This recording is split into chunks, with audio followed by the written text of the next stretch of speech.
It's been holding up well, and who better than Gautam Duggad, MD, Head of Sales Institutional Equities at Motilal Oswal Financial Services, right here in the studios to talk about where he feels the market is headed next and what his latest note has to say about the markets. Gautam, welcome to the ETNA studios. Good to have you in person here. Gautam, I was just looking at the screen and thinking in my head that what a long way we've come off from the March lows, right? Yeah. What do you think is working and what do you think is still left to be conquered? So, Aisha, thanks for having me here. There are two or three things which are helping the markets. I think some moderation in the geopolitical hostilities, which has brought the crude down to manageable levels now.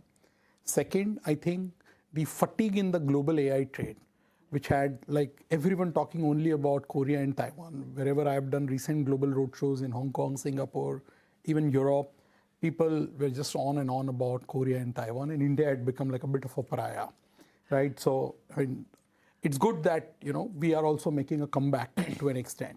But the most important thing, Aisha, which is helping at the margin is the corporate earnings. The corporate earnings season is turning out far, far better than expectations. Not just the aggregates, but even the spread of the earnings, the number of sectors, the beat to miss ratio. First time we are seeing an earnings upgrade after a very long time. And then, of course, the high frequency data points that you've seen, the auto monthly, which has come in yesterday, GST data, credit growth is almost in the 19% handle. So whatever actions the government has taken over the last 9 months, I think the reduction in income tax rate, the GST cuts, the interest rate cuts that we have seen, cumulatively all of that is helping at the margin. And this is happening despite the monsoon still being, 15-16% deficit. And last but not the least, the last 2 years of consolidation / time correction, especially in the benchmark indices, has also made valuation a little more palatable versus where we were at 23, 24 times in September 24. Today at Nifty, we are at about 18.8 to 19.1. And EPS is holding on at about 14-15% growth. So if this earnings continues like this and expectations remain intact for September, October, I think there is more upside to be had. We have to be far more constructive on market today, purely because the underlying earnings are looking very, very strong. So I want to pick up on your SWOT analysis one by one. And let's first talk about earnings. Because they've grown about 2% on a year-on-year basis. You were anticipating a dip of about almost 10%. Yeah. Would you say this is a genuine beat, or would you say this is largely an OMC-driven beat? So I'll look at numbers. Let's for the discussion, keep OMCs out. Okay, if you keep OMCs out for the 211 companies which have declared numbers till Sunday, you take 3 out, which is 208. For them, we were expecting 13% earnings growth. The actual earnings are 17%. Similarly, for midcaps, if you exclude HPCL, the earnings is about 25% higher, which is like a big number, 25% higher earnings this year, this quarter. Now you go back to small caps, about 90 small caps in our coverage of declared numbers. For them, the earnings are up close to 32%, right?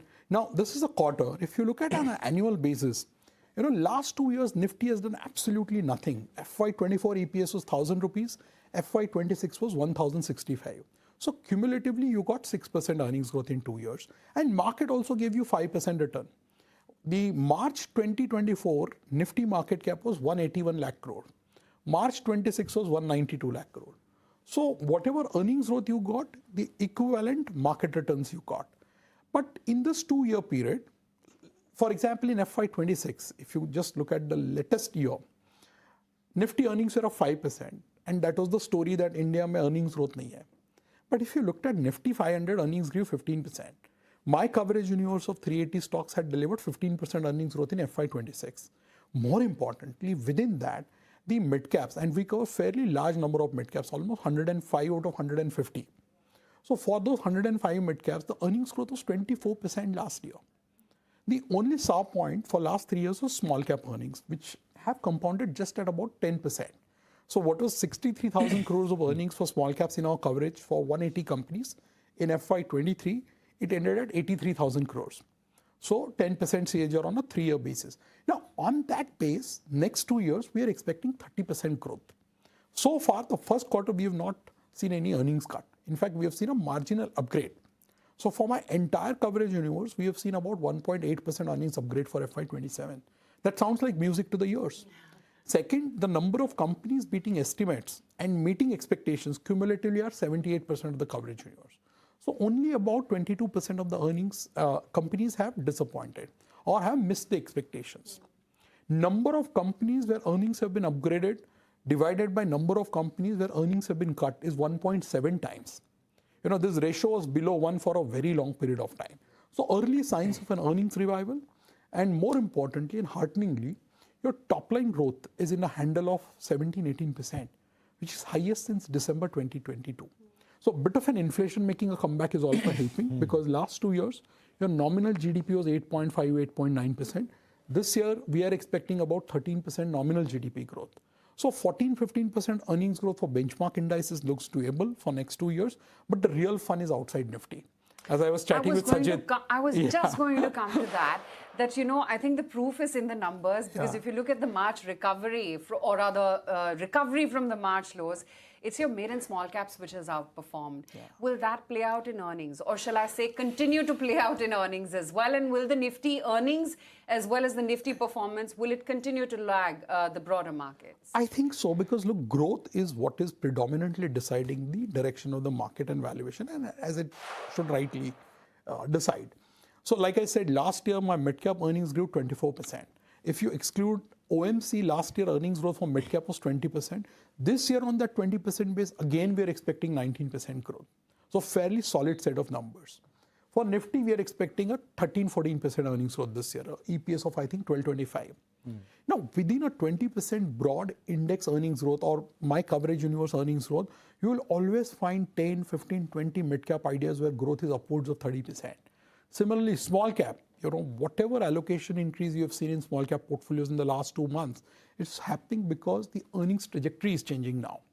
On a base of 10%, 30% is doable, because you have many sectors within small cap always look at bottoms up, because sectoral, doesn't give you too much of insights. So you have a very low base of financials in small cap. Some of the other sectors are also having a low base. So I think the action is going to be outside of Nifty. Having said that, Nifty is looking reasonably priced, right? But, if we look at this data as a percentage of total market cap in India today, let's say if 100 is the market cap, the contribution of large cap is at a 2-decade low. The large caps are accounting for only 59 to 59.5% of total market cap of India, right? Now, if I have to play devil's advocate, I can always say that mid caps and small caps are already looking very expensive, because the mid cap index is 28 times or 27 times.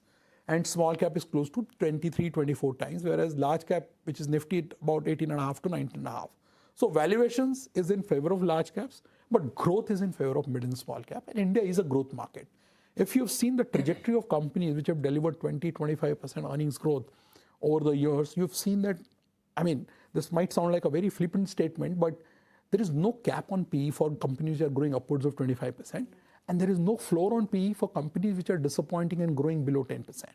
So you have to pick your spots and then hope that whatever earnings you're building in, the companies go and deliver that. Financials, that's the biggest pocket in the large cap space. Then there's metals as well, where there's some cyclicality. Both of those have been outperformers in this quarter. At least on the financial side, would you say that earnings will likely sustain, just given the growth which you've just spoken about? And on metals, is this kind of run rate sustainable in terms of earnings growth? So let's take financials, because that's a bigger chunk of the earnings. If I look at for this quarter, total 59 financials have already declared numbers. I was looking at the data yesterday. Out of 59 companies, 57 have either beaten or met expectations. 34 have beaten, 23 have met. There are only 2 companies which missed expectation. One is Bank of Baroda, because of some one-off provision hit that they took. Yes. And the other is ICICI Lombard. Again, some adjustment they had to make. Yes. So financials, even at the time of preview, which we released a month back, we had called out NBFC as the sector of the quarter, right? NBFC lending. Now, NBFC lending, if I look at the 21 companies that we have in coverage, they have delivered 36% growth versus expectation of 28%. And the spread of earnings is, touchwood, the best that I have seen in NBFCs in the recent times. If you look at the non-lenders, which is basically the capital market, virtually every company has beaten expectations. We cover, so far 14 have declared numbers, 12 have beaten expectations. Across the range, AMCs, brokers, wealth managers, I don't think exchanges have declared the numbers yet, but whatever numbers have come, they have been better than expectations. And now come to the bigger elephant, which is the banks. In private banks, purely looking at numbers doesn't help because there are a lot of internals which has disappointed the market, be it NIMs or in some cases credit quality and all. But if you purely look at the PAT number, out of 12 banks which have declared in the private side, almost 9 have beaten expectations. Correct. But our preference, even today we are underweight private sector banks. We are more bullish on PSU and more importantly, the diversified lenders. So if you look at my model portfolio, the overweight on diversified lenders is massive. So we have NBFC lenders in the form of Shriram Finance. Recently we upgraded Bajaj Finance as Bajaj Finserv. We also like L&T Finance. We have brokers like BSE in the model portfolio. Brokers like Grow, then exchanges like BSE, AMCs like HDFC AMC. So I think the real excitement in financials over the next 3 to 5 years will be outside of banks. And that is the, I would say, template in every big cohort in India. In consumption, if you've been playing staples, you would have underperformed on a last 5, 7, 10-year basis. Correct. The real excitement was on discretionary. We bet our weight on consumer staples 0 a year and a half back, and we have not yet restored. Similarly, in technology, the excitement has been on the new age side. In healthcare, if you had looked at the traditional 5 large pharma generic companies, I was just chatting with Sajid,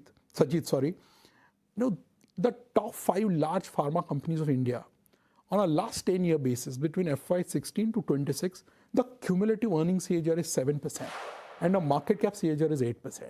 But a lot of wealth was created in pharma and healthcare. Where was that wealth created? Very niche segments which are growing, which is CDMOs, hospitals, diagnostics. And that is pretty much the case across all the big 5 cohorts of India, whether it is financials, tech, consumption, industrials or healthcare. So you have to align your portfolio with the changing times today. Nifty today, unfortunately, is not representing that. I mean, if you do bottoms up on Nifty, out of the top 50 Nifty companies, 25 to 27 are just not growing. Or maybe they're growing in 5-7% band, which market doesn't like. Correct. And what about metals, Gautam? Curious to know how the view there shapes up. So metals, surprisingly, if whatever estimates we've had this year, this quarter obviously is far better than expectations, but in metals, things change very fast. So you have to always mark to market the underlying commodity prices. Now, if this year's expectations are delivered, it will be the first time in the last 10-15 years that metals will have 3 consecutive years of positive earnings growth. They've already delivered good growth in FY25, then FY26, and FY27 is also looking like the numbers will be upwards of 20% growth. Like within that, we obviously have our choices on the ferrous side, non-ferrous side, but as a cohort, metals earnings are looking pretty solid. So coming back to Nifty, Gautam, from the views that you've given, private banks, IT, staples, unfortunately, these are large, matured sectors with very high weightage on the index. Would you say that the Nifty will continue to stay sort of suppressed because of the weightage of these sectors? The way Nifty's composition, Aisha, today, that is going to be the case. It's almost like an old economy index now. You don't have, unfortunately or fortunately, because we've not seen too much of churn in Nifty. The representation of sectors hasn't changed meaningfully. Even today, your financials at about 37-38%, and companies which are there in Nifty, obviously they've done really well. That's why they're in Nifty, right? But the kind of churn that one would see in mid-cap index or small-cap index, we've obviously not seen because they're supposed to be more stable part of the portfolio. What I would look at is, typically if you look at the last 10, 15, 20-year data points, you would find that Nifty has usually compounded at nominal GDP plus minus 1-2% growth. So if your nominal GDP has grown at 10-11%, Nifty has given you 12 to 13% return. That, I think, equation is not going to change. But within the Nifty, there is a lot of dispersion, both in terms of earnings and stock price returns. Case in point being last year, calendar year 25, Nifty would have given you 9 or 10% return. But the best performing stock in Nifty, which was Shriram Finance, gave you 76% return. And the worst performing stock last year was Trend, which was down 35%. So plus 76 to 35 in an index which has given you 10% return. So even within Nifty, there are money-making opportunities. You just need to, put your head down and see where things are changing, where the growth visibility is strong, and where you are seeing, companies which are partaking in the opportunities which are evolving. For example, consumption. Consumer companies, specifically if you divide it in two buckets, staples and discretionary. Staples, I think, bearing few, and they are also belonging to the food sector. But in the HPC segment, we have not really seen much of activity on the ground. Forget the market cap, forget the earnings, forget the stock price returns. If you look at their portfolios, they've barely changed. 10 years back, if you see the presentation of those companies, and every company puts a slide of products in their portfolio, they've not changed much. Today, the talk is all about D2C, the distribution has changed, product has changed, the premiumization game has changed. I mean, look at discretionary. You're a company, I mean, this is factual public data, so no recommendation. And we have done this in our portfolio last year. Exact 1 year back when we published our 1Q FY26 preview, we made FMCG zero. It was underweight for 5 years. We made it zero July 2025. We removed Hindustan Lever, replaced it with Radico. Both were coincidentally around same price band, 2200, 2300. 1 year later, Radico is 4200 because the earnings growth has been upwards of 40%. And next 2 years is also looking at 30%. HUL is down 5-6% from those levels. Forget, I mean, this is just one company example. There are many examples in same sector. Look at liquor itself. 10 years back, Radico was, I think, 2,000 or 3,000 crore market cap. United Spirits, I remember, was 35,000-36,000 crore market cap. From that 2,000 crore, today Radico is 55,000 crore market cap. And United Spirits from 36 is about 1 lakh crore. So one has given you 3x return, other has given you almost 25-30 times return. So clearly market is becoming more and more discriminatory. Plus, look at the big picture view. You had 10 years of zero interest rates. So even a 5-10% earnings growth attracted 30, 40, 50, 60, 70 Ps also. Today you're looking at 10-year yields in US which are approaching almost 4.7, 4.8%. So market may not be as benign with the kind of multiples it offered you when global interest rates were zero. So today the 10% earnings growth or a 5% earnings growth may end up attracting 30, 35 P instead of 60 P. I'm just throwing a random number in there, but the interest rate environment has changed and the cycle has turned post-COVID. Till 2020, I remember, between 2010 to 2020, I think there were only 3 sectors which were growing in our coverage universe. Private banks, IT, and consumer. These 3 sectors used to account for, in 2010, I remember, 22% of our profit pool. In 2020, they became exact 45%. They were growing at 10-12%, but because other sectors, commodities, global cyclicals, domestic cyclicals, they were declining. PSU banks went through the whole 5-6 years of asset quality cycle. Capital goods went nowhere. Suddenly in 2020, the cycle changed. A lot of these domestic global cyclicals and commodities made a huge comeback. So the contribution of these 3 sectors, which went up from 22 to 45% in 10 years, is now back at about 25-26%. And the rest of the sectors have taken the mantle on. Now, it can change. How do you, Gautam, make your peace with the multiples within mid and small caps? Do you hunt for bottom-up stories while you can get the larger structural stories right? Yeah, and see, there is no escaping away from bottom-up stock picking. Right. Second, you have to understand. I mean, you can't buy a Radico now. See, there are 2 factors that decide. One is your time horizon. What is your time horizon? It's very critical in mid and small caps because you're buying at 25, 27p, not at 10 or 12p, which was the case back in 2013. Your mid and small cap indices had come down to 10, 12, 13p, 12 or 13p if I remember well during the taper tantrum episode. Today, given the dearth of growth opportunities in the large caps, people are hunting in mid and small caps. Second technical factor, last 2 years we've seen massive FI selling. Last year's number was, I think, $19 billion. This year, first 7 months, close to $28-29 billion. Now, FIs typically have 73 to 75% of their holding in the top 100 companies. So if they're selling, obviously their selling will concentrate in the large cap. So private banks have not done badly on a fundamental basis. It's because they're facing extra selling pressure. Now, and on the contrary, you're getting inflows in the domestic funds. So this year already we have seen, I think, we are approaching close to $60-70 billion. So, and you have only 150 midcaps. So if midcap funds are receiving inflows, that money will rotate in those 150 midcaps. So till the time this situation doesn't correct itself, either you see a moderation in FI flows or broad basing of the definition of midcap, you will see this valuation problem there. And then how do you deal with it? Either you extend your time horizon or B, you become even more granular in your stock picking. So when you are paying 30, 40p to any stock in mid-cap, small cap, you have to be absolutely sure you'll still end up making mistakes.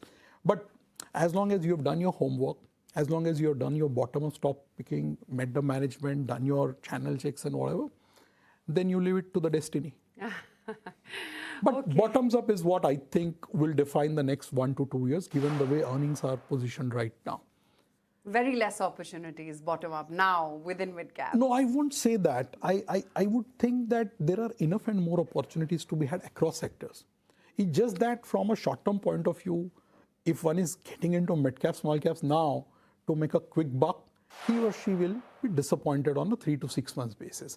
But you look at the returns on a 3-year, 5-year basis, trailing also, I think, and we had done this data across indices, Nifty, Nifty 100, 150, NSE 500 and NSE 250 small cap.